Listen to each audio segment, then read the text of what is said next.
On today's episode of Gathering the Kings. If you don't have delegation, you're going to overwork yourself. You're going to be burned out. And whether you think that it's okay to delegate, I promise you, if you don't delegate it, you're going to be burned out and you're going to quit and you're going to fail. You are listening to Gathering the Kings with Chaz Wolfe, featuring fellow 7, 8, and even 9-figure business owners who have real battle scars from business and life, but have prevailed as the king that they are designed to be. We welcome high-performing entrepreneurs to the stage in order to reveal the real of the real on what it takes to build a successful business today. We dissect the good and bad decisions they've made along the way that give a true and accurate picture of the journey of success and how you too can get there. Through this dialogue, you will learn the value of growing your network and surrounding yourself with power players and kings like today's guest. Grab your pen and notebook because we're about to dive in. What's up, Gathering the Kings Nation? Today, my guest, I'm bringing to you a fellow queen. I say this every time I bring a queen to the show because Gathering the Kings is not about masculine. It is about a mindset. And Heather Linton, oh my goodness, she is a king, call it a queen. She is a ruler in the business. That is for sure. She's in the pool industry and has her own podcast, of course, an incredible pool company, and just all over the place. She brings so much energy to this show. I cannot wait for you to listen. Make sure you write quickly. Take your notes quick because she brings it fast and hard, and here it comes. All right, guys, Gathering the Kings, Chaz Wolfe. Heather, welcome to the stage. How are you today? Hi, Chaz. I'm wonderful. How are you? I'm wonderful. Heather Linton, right? Am I saying that right? Yes, Linton. That's correct. Linton. Okay. Well, so we were just having a blast before we hit the record button here. But your energy is going to make for an incredible show. What industry or what business do you have? So I own a swimming pool construction and remodel business out of Dallas named Carefree. And we build and we remodel swimming pools. That's what I do. I love it. Love it. What a great area too. I mean, Dallas, just hot, perfect for a pool. Oh my God. This weather today is like 70, tomorrow's 90. Yeah. You can freeze one day and be scorching hot the next day. That's true. That's true. I'm in Kansas City, so I'm not too far away from you, but it's not 80 yet here. Oh man. Not good enough for a pool quite yet. No, that water is still freezing. Absolutely. Okay. So obviously you're like what we'd like to call a king in the business, king, not masculine, but mindset. But yes. But you're bringing the queen vibes today. So I so appreciate you. Yeah. Boss lady. And so at this level in the game, I'm curious, Heather, you run a podcast. You obviously have an extremely successful company with your husband. And so what keeps you guys pushing at this stage in the game? Of course. So for me, I love what I do. You have to have motivation behind what you do. So first and foremost, definitely motivation. And I love being in a man's field and a woman because it intimidates a lot of the men. So I love that for me. Yeah. And to my kids, I want to teach my kids how to be successful, that you don't need college to be a success in life. That's right. Everybody pushes college and college is not for everyone. Hell, I have a degree and I don't even use it, Yeah, So literally. Yeah. That's kind of what motivates me. And that's what makes me keep thriving. Why is it so important to you? And it's so interesting for folks that I interview that have kids, just to talk about legacy and what do they want to hand off to their kids. But for you, it wasn't to hand them wealth or to hand them something to stand on. It was, I want to show them. Yeah, I want to show them a way that's possible. So I will never hand my kid things. They're going to learn to get it just like I did. You don't get handed things in life. I know. So, but tell us, like, why do you feel that way? Like, why do you think that's so important that they realize that? Because if mom and dad or grandparents, whomever, hand things in life, let's say they pass away and they don't put it in the will, they're screwed. They don't know how to make a living. They don't know how to take care of themselves. They don't know how to take care of their family when they get older. They don't know how to become their own individual without realizing, hey, if I don't work for this, I'm not going to be able to succeed this. And if I'm happy with where I'm at, you're never going to move forward because they are their own pushers. They need to understand that mom and dad are not going to be around forever to push them. They have to find that motivation. And it's our jobs as parents to make them understand that, not to hand them on a silver platter and grow up be spoiled ass brats. Yeah, 100%. So I've had this conversation with several parents, but my dad specifically, I didn't know my dad growing up. We met 10 years ago, almost 11 now. He didn't know I existed, and I thought somebody else was my dad. Crazy story. But I've asked him this question because, he's an entrepreneur, has multiple businesses. And my question has been, how do you balance this? I have a successful business or sometimes multiple businesses, but I want my kids to work for it or earn it and know what it's like. And so I've gotten his answer. I'd be curious to hear what yours is before I share you his. Yeah. So for me, it's he can see and model what we do. With that, he's able to take that in consideration of how to model his life. Like I model for my dad. My dad owns his own business. He does well. He's now retired. RVing. He's my little RV, dad. That's awesome. Yeah. Sold everything, bought an RV and is traveling the world now. So good for him. I grab my work ethic from him, and hubby and I, we argue about this all the time because my work drive is very high. And I have to learn to balance life with husband, life with kids, life with work, because we own multiple businesses. So we have to juggle all of that. And my son sees how much we work and how far we're going. Like he's 7 years old, my youngest is, and then we have a 23-year-old. So my 7-year-old, we've taken him to places most people don't get to go in their life. And he asked me, Mom, how can we afford this? Because I teach him about budgeting and balancing. And I'm like, baby, do you see how hard we work? He's like, yeah. I'm like, you're able to go to places that most people can't go in their life because of this. You have to learn. And like right now, he lost his tablet for his lack of verbiage coming out of his mouth. And so he has to earn it back. And I told him, I said, you have two ways to earn this back. You can do jobs with the neighbors or, anybody that we know and earn money, and you can buy it yourself because you lost it.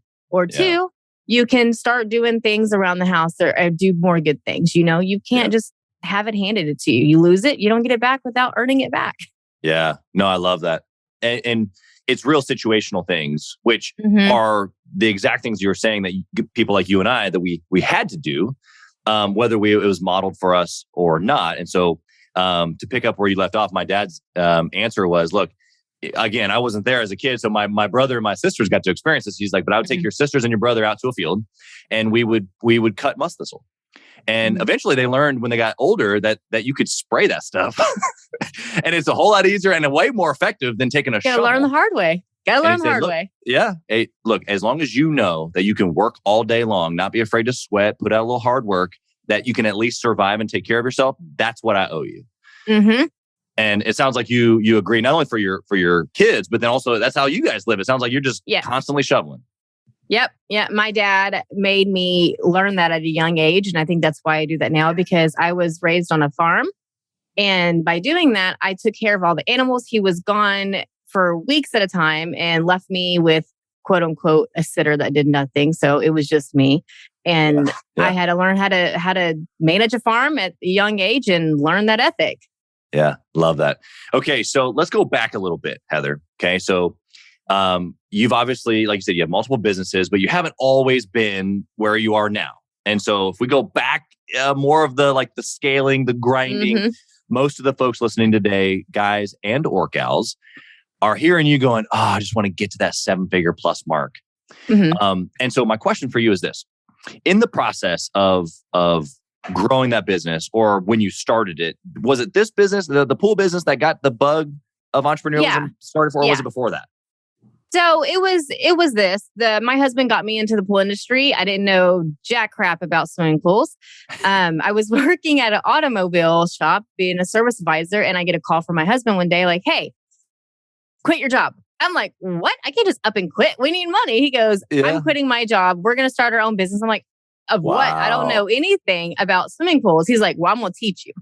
Let me tell you, that was a whirlwind. And he taught me everything, from the ground up. And we're still learning to this day. I mean, we've been in this industry for 20 years now. And, I go to classes, seminars, we teach, we podcast, we do a lot of different things. Right. And to this day, it's just been wonderful. It's just been hard. You have to have that dedication. You've got to have that push. I mean, for me, it was hard because I didn't have that dedication at the beginning because I was scared. I was like, okay, we're stopping our actual money making. I'm stopping what I know, which is automotive, to go into an industry I don't know anything about. And hubby's like, "You got this. We can do this." I knew the business side, but I didn't know how to, do the platform side and actually execute. Sure. Execute. Yeah. So that was a whole ordeal. What led to that place where he made the phone call? Was it frustration of where you were, or was it like what was it? No. Okay. So funny story. I'm not going to name names because it's still in the Metroplex. He was working at a particular pool company here in the Metroplex, and we're a Christian-based company, so we believe in morals. We have ethics, and this particular company sent him out to a job. It was double booked. We didn't know that, right? Not we, but he didn't know that. The client was there. He pops open the filter, and inside the filter, you can tell if the maintenance has been done on that filter because the DE inside of it was white. So he pops it open and was like, hey, he calls the office. This filter was just done. I'm not going to clean it. I'm going to put it back together. I'm going to the next job. The homeowner's right there. He's got him on speakerphone. And the office was like, hey, we're going to double bill them. Just clean it anyways. It was a scheduling mishap. We've already spent money sending you out there. Just clean it anyways. We'll double bill them. My husband looks at them on the phone. They're like, no, that's not ethical. This was just done. And he goes back in the notes. It was done like 2 days ago. Right. And he's like, I'm not doing that. I'm putting it back together. He goes, well, if you don't do it, you're fired. He goes, better yet, I quit. And the homeowner grabs the phone at that moment. It was like, by the way, he has you on speakerphone. You are fired. He is now my pool guy. And I'm going to refer everybody. And that client was a big client for them. Wow. And so that's kind of what took over. And then after that, he called me up and told me to quit. And I give it 2 weeks. Don't ever just quit a job. Give it 2 weeks notice. Sure. Some people will fire you. Some people won't. But whatever. So that's kind of what started this whole situation. And here we are today.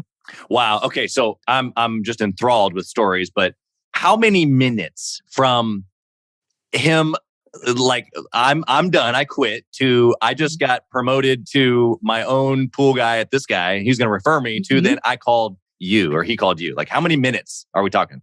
I would honestly, I don't know. I've never asked him you still on the job site right there calling you? He was still on the job site. He was. And I was like, shit, what? I don't know how to do this. Yeah. Well, so here's what I'm hearing. Heather, here's what I'm hearing is not only, this would have been like the moment to be like, holy smokes, right? Of course, he was excited, right? Because he just quit and got the first client who's going to refer him. But he didn't have fear around it. But then more than that, he called you and wanted you to quit. I know. He was like in for nothing. Yeah. So, yeah. And him having to rescue me. He believed in you guys. Oh, God. Him having to rescue me all these times, too. He had to pull off a job where he was in Fort Worth. It was Dallas, Fort Worth, where I was at. It was a good hour drive. Wow. First filter clean I did by myself. Oh, God. I was there all day. I was cussing up a storm. I was so mad. I was throwing things. Yeah. He gets there, does it in 5 minutes, doesn't say a word to me. Nope. Gets there in 5 minutes and completes the job and drives off. Oh. And I never talked about it again. Never. No. I was livid. I was so mad. So, okay. All right. So here you are. You know nothing about pools. Nope. Your husband quits his job and starts a business within minutes, gets you to quit within 2 weeks. And now you're cleaning filters that you have no idea what you're doing. So somewhere in between here, you started to grow. So talk to us about some good decisions other than the fact that you quit. You ended up quitting. Right? That was a good decision back and looking back. It was. I mean, yes and no. You kind of hand off, stress. Owning business is very stressful. A lot of stress. So to get to there, you got to take hard work. You got to take leaps, and the way that we view this is you can't be successful without making challenges. Nobody succeeds on the first time, 90% of the time. Don't be scared to take challenges and take leaps. Like, we're investing in a software that we're about to possibly do. And that's a lot of money we're about to look at. And hubby and I had a conversation. Hey, if we do this is a lot amount of money, but this would be business number 3, so on and so forth. So don't be afraid to take those leaps, because as long as you have backup, whether it's equity in your house, it's assets, whatever it may be, you can always get out of a pickle, but you're never going to learn and grow without taking that first step. Yeah. Don't be afraid. Like me. I mean, jumped right in. I didn't know anything about it. Whatever. Worked for us. So exactly. It's going to work for everybody, but you've got to do your own research. You got to learn. You got to network. You can't be somebody that's very shy either to start a new business that you know nothing about, because guess who you're going to learn from? You're going to learn from those people that have done those businesses. You're going to learn from people that allow you to mentor. Like, I've mentored 3 to 4 different businesses in the Metroplex to help them. And I don't, for me, they're smaller and I'm helping them grow. Yep. So you've got to learn fast. I love that. Take action is what I'm hearing. So I'm giving the listeners some bullet points here. Take action. And then don't be afraid. Like, they're going to be afraid. Like, they're going to have the feeling of scarcity or fear, but you're saying put it down, put it to the side, jump anyway. Hands down, yes. Yes. I love the clarity of message there. Let's flip the coin here and let's talk about something along the way here. As you were building the 7 figures, that was just a total disaster. Bad decision, or maybe hubby. Yeah. So bad decision number 1, I'll start with mine because mine's worse than hubby's. We were having a slow month and a slow few weeks. And this is when we were first starting out. And I'm like, okay, I didn't realize that you were supposed to pay employee quarterly taxes, your 941s. Yeah, bummer. Yeah. Well, that got me in a lot of financial trouble. So I'm like, I don't need Dad. I don't need to bail out. I got this. I looked at our bills. I'm like, well, we're kind of screwed. So what I did was I started Googling, business lines of credit and stuff like that. So I went and pulled out a merchant advanced. Yeah. Okay. Big no. Okay. People, don't do this. What a merchant advance does is they charge you out the ass for the interest, right? You're paying almost half, if not, maybe you're a little less. But then they take money out every single day from your credit cards that come in. And we did a lot of credit card runs. Yep. So that kind of got us in a pickle for a little bit. And of course, we were able to get out of it. But that was mistake number 1 for me. Is definitely don't do those. Make sure you balance your money because a lot of people in construction don't know how to balance their money very well. Well, I knew how to balance money, but I just didn't know the business aspect yet because we were still learning that side. So I didn't know that you still had to pay 941s monthly. So I pay my 941s weekly now after that. I'm like, it's done. And then I just run the report weekly. Check it off the list. Yep.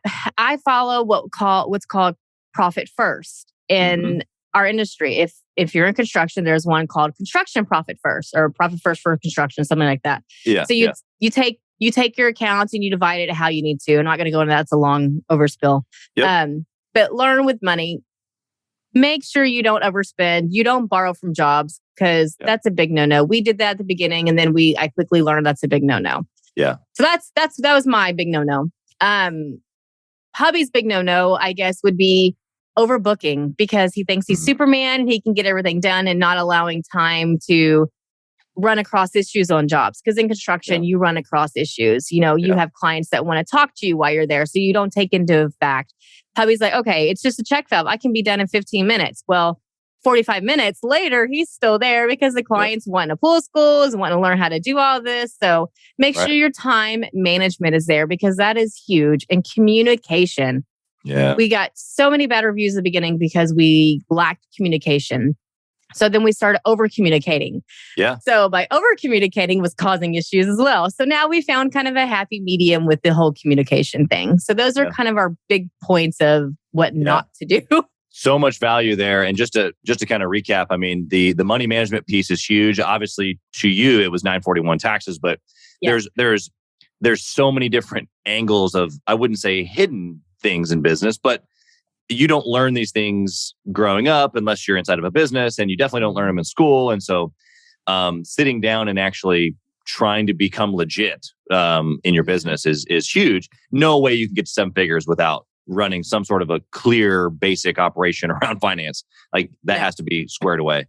One thing that you said in there, and it doesn't always just apply to construction guys, but there's a lot of, I'm sure, construction guys that listen here, but then other service industry, maybe they're not building something, but when you borrow from one to the next to fund the next, you're robbing Peter to pay Paul. You're always, that even is going to just add to the stress of everything. Oh, yes. I mean, geez. And so maybe you have to go a smidge, slower during that time frame, or maybe you have to go get other funding in other places.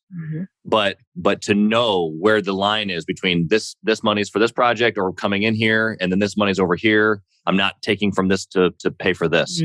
And that's where the profit first comes in. Yeah, that's definitely where the profit first comes in, because with the profit first, you have like 6 bank accounts. So you can see exactly where's what and where your money is, because I'm a visual person when it comes to that sort of stuff.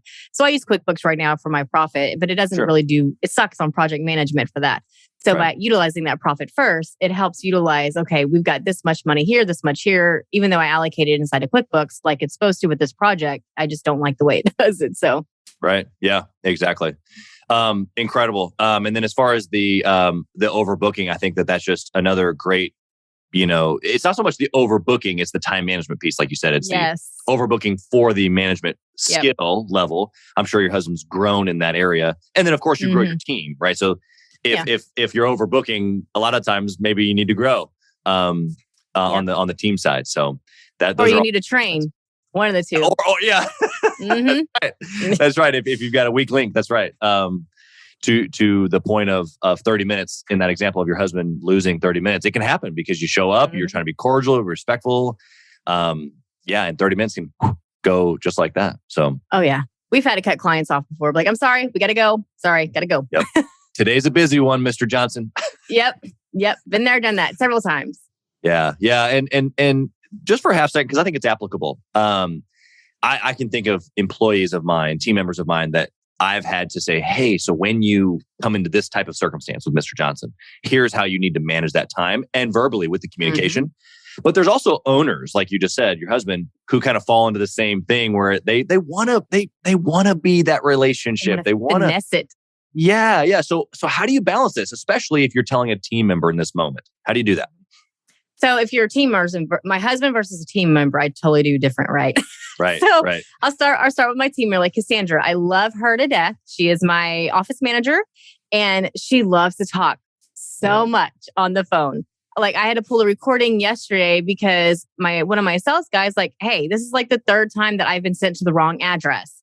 And this is it's costing us time and it's costing us money. Yep. So I'm pulling these recordings and she's just yakking about, this guy's history.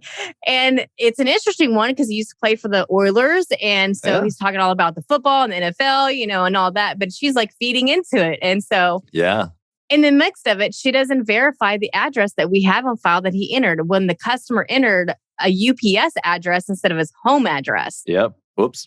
And so my sales team is going to this UPS address. Yep. So You're I'm not going to build a very big pool there.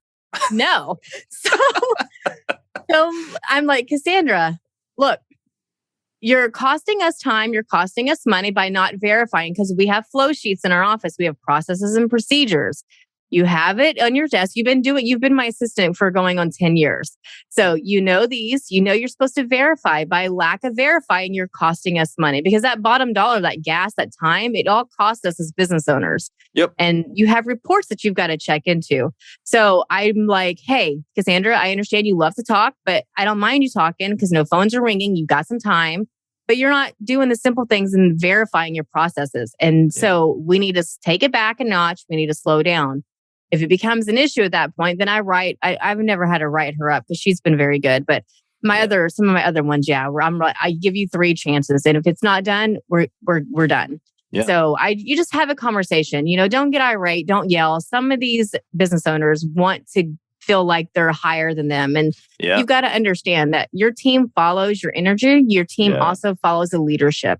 I learned that a hard way as well. So I had to let go of a GM because I was gone. I had to do IVF to have a baby. So we were gone for a month and doing the IVF. And when I came home and my husband told everybody, don't call her, don't message her because he knows me. I like to I can't not work. It freaks me out.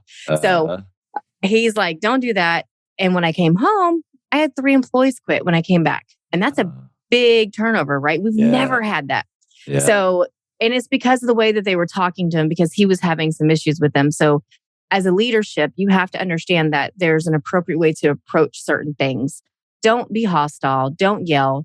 Bring it down to their level. And then also shoot a recap. Like, hey, as a reminder, we had this conversation, but always email just as a recap so they can say, oh, I don't remember what you said. It's your job as a management and owner to make sure that they understand fully that conversation that you're having and those expectations. Yeah, 100%. Yeah. So the conversation with her was, you can still talk, right? We want the relationship as a small business, but let's number one, let's make sure we're doing the right things. Let's get the address verified. But then like you said, she fed into it. So some of that time management piece is, so if the phone's ringing over here, I can't get to it because I spent extra time learning about his NFL history when I could have asked a couple questions, built the same general rapport. And moved on. So, but what about hubby? What if hubby's out there, oh boy. relationship building, Oh, that's a whole other one. Yeah. So hubby, oh gosh. So hubby and I, okay, what I love about us is a lot of our clients don't know that we're the husband and wife, we're the owners. I love that. I kind of keep that from them because when it finds out, it's shocking. So on hubby's side, and more so, I'm going to flip this around. Instead of hubby, it's going to be me. Okay. Because they like to talk to me. I'm a yacker. I try to distract the homeowners while hubby's fixing it. That's kind of how we bombard that. If we're together. If you're not together and like he's running behind, I'm like, hey, you're supposed to be at this job. Why aren't you there? I flip, right? So I have to learn to not be that, right? I have to be like, okay, because the way I present my question to him and the way I talk to him is not always the greatest because I'm like, go, go, go. Yeah. And as a wife, I have to recognize that, hey, that needs to stop, right? That's not okay. Yeah. Because I talk down to him sometimes and I shouldn't, as we all do. You know, when we've been married for 12, 14, I don't know, I lose track. You're comfortable. Yeah. So, and that upsets him as it should. We shouldn't talk to each other that way. And like yesterday, we were on a job and I'm my go, go, go self again. And this poor client, his gun night is completely destroyed. And I'm like, okay, we're going to have to do this, but it's going to cost you this, blah, blah, blah. And like this client's eyes are just like, he's super stressed by me telling this because he's already spent $15,000. I'm telling him you basically have to rebuild a whole new pool. Yeah. And hubby's like nudging me like, shut up. And because he sees it, but I don't because I'm just go, go, go. Yeah. And so hubby is real subtle at giving me cues where I've learned to kind of listen to and you recognize them. Yeah. Yes. I've learned to recognize and because we're very open in our marriage as far as like communication and what's bothering each other because you have to run it and you have to learn to separate your business from your marriage. Especially when you're doing both. Yeah. And we do it together and everybody's like, I don't know how you do it because I'd kill my wife or I'd kill my husband. And I'm like, I don't know. It just works for us because I'm a high D and he's an SC. If you're familiar with disc profiling, look it up and it fits perfect. So Yep. He's loyal and consistent and steady. Yeah. Yes. And I am the firecracker, go, go, go. So yeah. I was going to say crazy. You said it better, firecracker. Hubby would agree with that statement. Yeah, exactly. Well, good. Okay. So I think that you gave us so much there, seriously, from a super practical standpoint, not only just the marriage side, because I think there's a lot of couples that do it. Sometimes out of necessity. Sometimes they're not in the right seats, and so it's maybe a little bit more of a headbutt. But it sounds like you guys have found your seats. You got to learn that a long way. So that's why we do disc profiling on every new hire. Yeah. If I hire you, you're getting a disc profiling because I'm not going to waste time on a salesman that doesn't have that personality when you should be in customer service. 100%. Because salesman personality versus customer service is totally different. And you've got to learn to recognize that in your employees. And if you have somebody in the wrong seat and you keep having issues, just profile them. It'll tell you very fast what their personality is and where it fits best inside of your business. And you will find some people don't fit well in your business, and that's okay. That is okay, 100%. And they might fit, to your point, but just in a different seat. Correct. Yep. And so that high I profile, but if they have no D, then they're just going to talk and they're not going to get any closed deals. Yep. So that's where Cassandra is. She is. And that's why she runs the office and not the sales team. Yes. That's awesome. She keeps me in check too, though. So I got to help. I was going to say, it sounds like you guys are cut from the same cloth. I know. We are. Which makes it fun, right? I mean, if businesses, didn't have, people like you and Cassandra, then we would all just be boring, Yeah, hands down. And we separate ourselves from that. Everybody recognizes me. Yeah. And people learn you because when clients call in and they can't remember my name, because like my pearl necklace, I know the viewers, I don't know if you're doing video or not, but the viewers can't see it. But, they're like the girl with the pearl necklace. That's how they identify me when they call Cassandra. And they're like, okay, that's Heather. Even though I'm the only girl in my industry, like in my company, they don't know that. Yeah. Interesting that they would identify you like that and not the fiery red hair or personality. I know. Or the one that talks a lot. If this talks a lot, we know it's Cassandra. Right. Well, if I'm not talking to the one that talks a lot, I mean, wow, Cassandra's she's got a lot of words in there. She does. That's awesome. Okay, so one question on making decisions. We've kind of talked about good and bad. I'm curious to know, especially with you and hubby being involved in the business and then being opposites on the profile scale, is there a process or a discipline that individually you have or together around making, decisions? Because obviously the goal is to try to make good decisions. We learn from the bad ones, of course, but how do you try to make good decisions?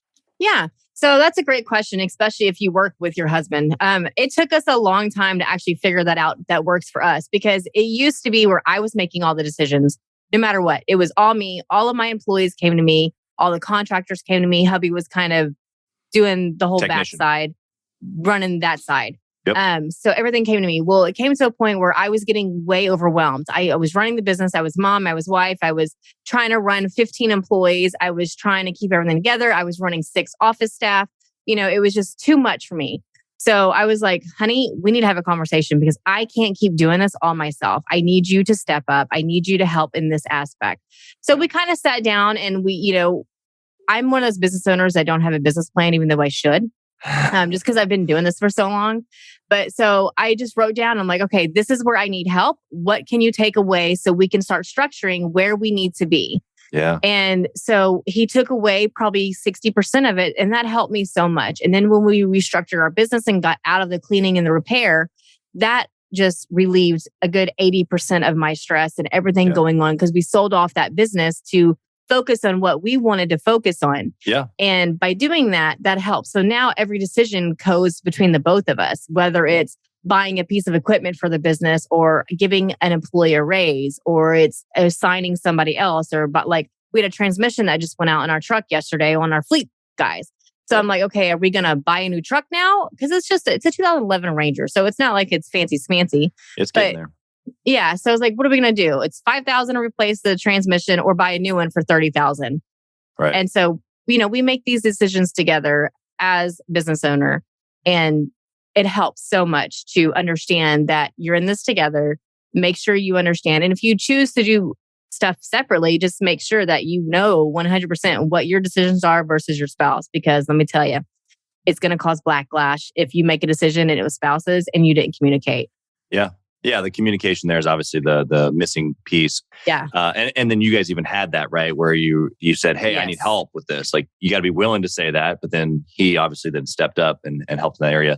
It's funny. You said something, whether you meant it or not. It's something that a lot of owners struggle with, specifically trying to get to the 7-figure mark, because you don't run a 7-figure plus business with just you and hubby.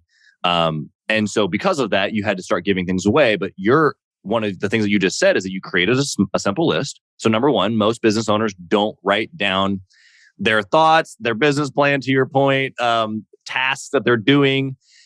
If they were to write down those tasks, then you would identify, what should I be doing of these and which of these shouldn't I be doing? Now, you, in this case, you had a husband on the back end with different skill sets that could take some of those things away. For entrepreneurs out there that don't have a spouse involved, what do they have to do? Or they don't have a husband to help them. Delegate. Learn to delegate. Yeah, buddy. I had oh my God. Let me tell you, being a high D, like my disc profile is 98% D. Like, let me tell you, that 2% of me is like buried, right?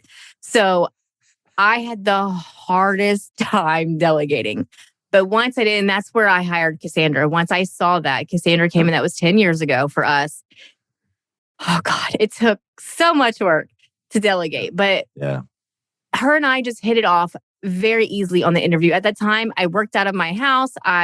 In my apartment. We didn't even have a house at the time. It was a little 2-story apartment. All of my interviews were coming there. We hit it off, and I started learning to delegate. If you don't have delegation, you're going to overwork yourself. You're going to be burned out. And whether you think that it's okay to delegate, I promise you, if you don't delegate it, you're going to be burned out and you're going to quit and you're going to fail.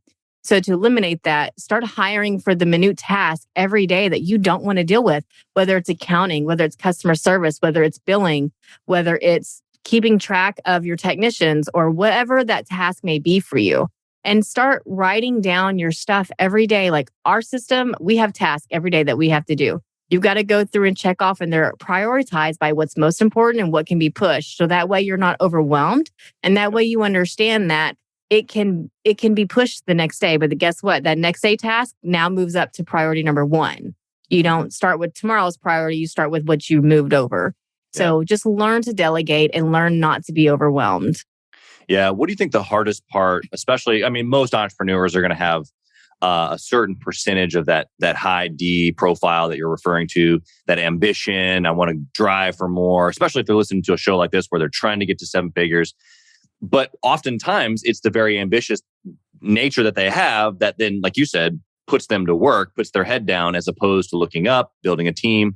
So what do you think is like the hinge point in there? Obviously, you said you got overwhelmed, you started looking for people to hire, but like, is there a mindset shift in there? Was it that you went somewhere and someone told you this? Like, how did you get to that place though? So for me, it was help with my business coach. So I have a business coach named Jason, who is phenomenal. He runs a multi-million-dollar tile grout cleaning company and window cleaning company. Wow. In order to help you get to that level that we're at, you've got to have somebody mentoring you. You've got to have somebody help you, because if you do it all on your own, it's going to A, take you forever, and B, you're going to make so many mistakes that we have already dealt with that you don't have to deal with, you know? And so we sat down our coach and we're like, hey, these are the problems that we're having. Like example, I have a 7,000 square foot office with warehouse and all that. And I like to coupon. First off, how do these? I'm so curious. I have a 7,000 square foot warehouse office, and then I like to coupon as the back half of that sentence. I'm on the edge of my seat here.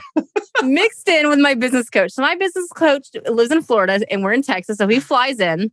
Wow. And my husband immediately says, Jason, before you look at this, I'm not telling you nothing. I want your honest opinion. Okay. So we walk in my office, we go to the back warehouse, and I've got racks. I've got like 6 racks lined up of nothing but my couponing stuff. And I'm not talking about like hair stuff, like my household couponing. I mean, I do that too, but just for the house. But I'm not like a hoarder couponing. I have that at home just for that. But I coupon for pool stuff. I've got floats. I've got a shit ton, so many floats just lined up, and just pool stuff in general, because I get it from like Academy when they do like 70, 80% off, 90% off. I take 2 trucks, we load up, and we go. And they all know me. They're like, Heather, I knew you were coming. You know, I know, Swim Carefree. They've got the name already written down, and they literally already have it on a pallet for me. And then I go. Jason was like, Heather, I love you, but you understand this does not help your business whatsoever. I said, but yes, it does. He's like, give me your argument, because I buy like $500 worth of stuff and it ends up being like a few $1,000s worth of it. Yeah. I was like, hear me out, Jason. He's like, okay, let's hear it. So this is when we're in that transition time of like, we're in limbo. We're either going to grow or we're going to like scale back. And this was the time that we were having issues. Yeah. And he's like, how does this help your business? I'm like, yeah, well, first off, it helps my heart because I can save money. And 2, I give it as a thank you to my clients for being my client. So it doesn't cost me much money, and they get a couple floats for their swim season when we open their pool. Well, we don't close pools, but like in the springtime or as a thank you when they do a large bill, I give them a thank you gift, and that's what it's for. He's like, okay, I can understand that. He goes, but you see all these 7 shelves that are completely full? I'm like, yeah. He goes, instead of taking that $500 as thank you while you got a good deal, how fast is that inventory moving? Oh. Well, Jason, do you want the honest truth or you want me to lie to you? Right. He's like, you don't have to lie to me, Heather. He goes, I can see it because the boxes. They're still sitting there. I can see them. So I ended up taking just a bunch of them, and I just dumped them off with a bunch. And I had a couple pool guys come and get a lot, and some I still have. Yeah. But so you just weren't actually giving them, or the business wasn't growing enough. Like what? Why weren't they moving? Curious. A little of both. So we were at that stage where we were kind of stopped, and I kind of stopped taking on clients because we were maxed out. And I didn't know what to do at that point. I was like, okay, I can't hire anybody else. And then in our industry, to hire for pool cleaning, most people are, to make a living, you've got to be able to sustain them with that. But then I'm like, okay, that doesn't make sense to give somebody a $40,000 living and only do half a day, 5 days, So we were like, Jason, what do we do? I want to grow, but I don't want to give somebody $40,000 a year. How can I make up the difference, of that salary? Yeah. And so he kind of helped us brainstorm and go through that. Where once we started doing that, we rearranged some of our business and he made me do a business plan. God, I hate that.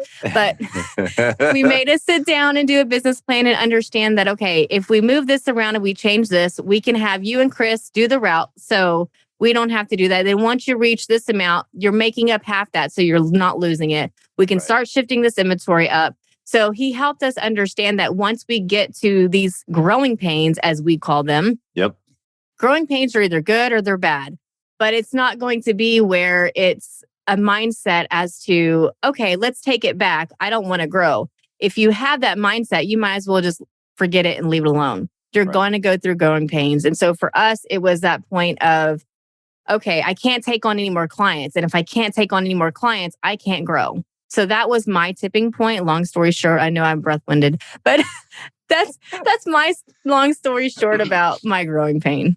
Yeah, no, I think that the perspective there, especially tying all that, I think like 3 topics ago back to good and bad decision making somewhere in there, just so much value. And from an actual perspective, that's kind of why I just let you go, because I hope that the listener has been writing fervently with their pen. And if not, they need to go back and listen, because you've given them a ton.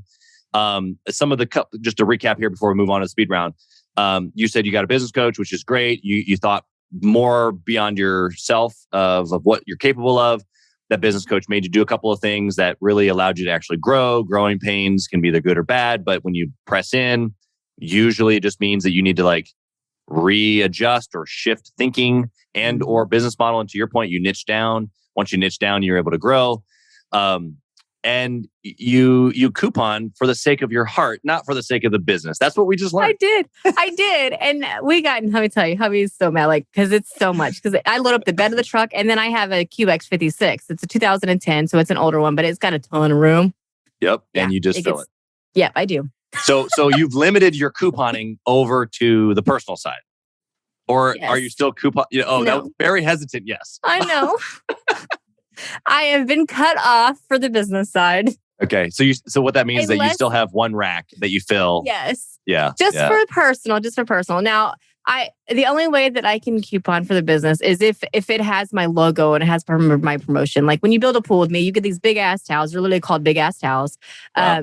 And it has our logo information, because you're spending a lot of money. So you get a little gift basket with some wines, personalized towels, and a little toad. And it's experience. I don't get to coupon for it. Nope. You got to buy them full price. I know, but it's still me giving back to my clients. So that's all I care about. Yeah, 100%. That was another hidden nugget in there. All right, Heather, you ready for the speed round? Ready. Fire away. First question is this. If you could only pick one metric out of all the things that you track in your business, to only pick one to track forever and ever, what would it be? Numbers. Numbers. What numbers though? What numbers? Your P&L. Ooh, okay. What on the P&L? Come on, I'm going to narrow it down here. Yep. You want to make sure your profit, you're not losing money, because if you are, you either need to increase costs or readjustify how you're doing your estimating. Without numbers, you can't make money. Have to make money? You have to make money? I know. It sucks, right? Why can't things just be for free? Right. Well, then we'd all be couponing. Yeah, that's right. That's right. Okay, so track your profit. Make sure that you're profitable. What book should a 6-figure owner read that's trying to get to the 7-figure mark? Ooh, BS Marketing. I love that one. That's my favorite one. No BS Marketing. Little Red Book of Sales is really good as well, because in order to get to that, you have to sell. You have to sell you. Yep. So those are my 2 favorite ones. Love it. And both marketing and sales in that angle tying together, you have to get good at both in order to get 7 figures, for sure. Yes. Okay. Next question is, do you intentionally mastermind or network with other entrepreneurs? I do. Hands down. Hands down. My group that I'm in only is for people of our level, because you want to grow. You don't want somebody that's less than you trying to help you, because they're not. You've done everything mostly than them. So all of ours are $1 million+ businesses. Some are even at like 5 to 10 millions. And the things that come out of their mouth, I'm just in awe at. I'm like, oh, I didn't think about that. Okay. Yep, exactly. I love that. Okay. And last question. If you lost it all, there was no more pool building, what would you do? I would move to Florida and I would buy a boat and start a chartering business. Wow, you've thought about this. Yes, we have. You got to have a backup plan. You always got to have a backup plan. And also real estate too. We're actually starting into the real estate because you want to actually get where you're at as well. You want to have passive income. You want to have assets. So one thing, once you get, to the 7-figure incomes, you've got to learn how to make your money work for you. You've got to invest. Don't put it in a 401k, people. 401k is not good. You want to get, I've got like a whole list of things that I invest in, and you've got to start learning to make your money work for you. Without that, you're going to be stuck where you're at. You're never going to grow. Yep. So invest with passive income, invest where your money grows while you're sleeping. Yep, that's huge. I love that. And of course, I'm in total agreement on that. Not only as a serial entrepreneur, but as a real estate investor in many different areas. I could not agree more.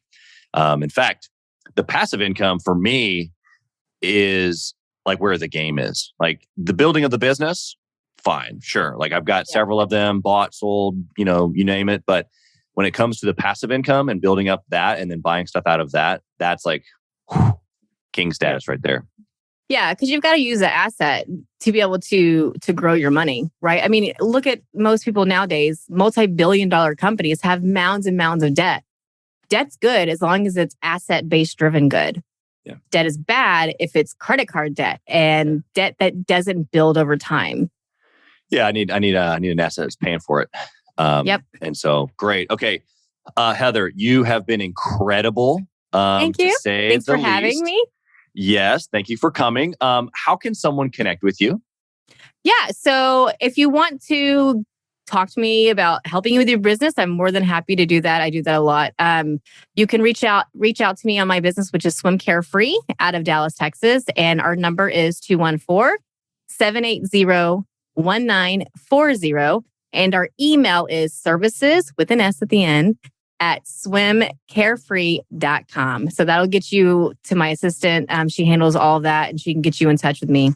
Or listen to my podcast if you want as well. It's called Talking Pools Podcast on Spotify and Apple. My podcast, though, tailors to the pool industry. But you can see me on video there. I do video podcasts and voice. It just depends on what I feel like doing that day. That's awesome. And so, if they get your assistant, they know to keep the conversation short. Yes. Don't let her ramble. Or actually do, and let's test it and let's test it. See how far she'll go. That's awesome. Well, you've been incredible again, and we wish you nothing but success in almost what sounds like potentially a third business. And so, but the pool industry and the other things you got going on, you're rocking and rolling. We so appreciate you. Of course. Thanks for having me. I really appreciate you taking the time to chat with me. Absolutely. Have a great day. You too. Bye, Chaz. Thanks for listening to Gathering the Kings. We hope you got a ton of value today and learned a thing or two about taking your business to 7 figures and beyond. If you desire more and want a community around you to help you get there, I want you to go to gatheringthekings.com. That's gatheringthekings.com. And I want you to apply for our next Becoming a King 90-day intensive. We are extremely exclusive by nature as a group. What that means is that we're really wanting only the entrepreneurs who take their business and targets super serious to apply. So if that's you think you got what it takes to level up your business, I want you to go to gatheringthekings.com and apply. And we will see you on the other side.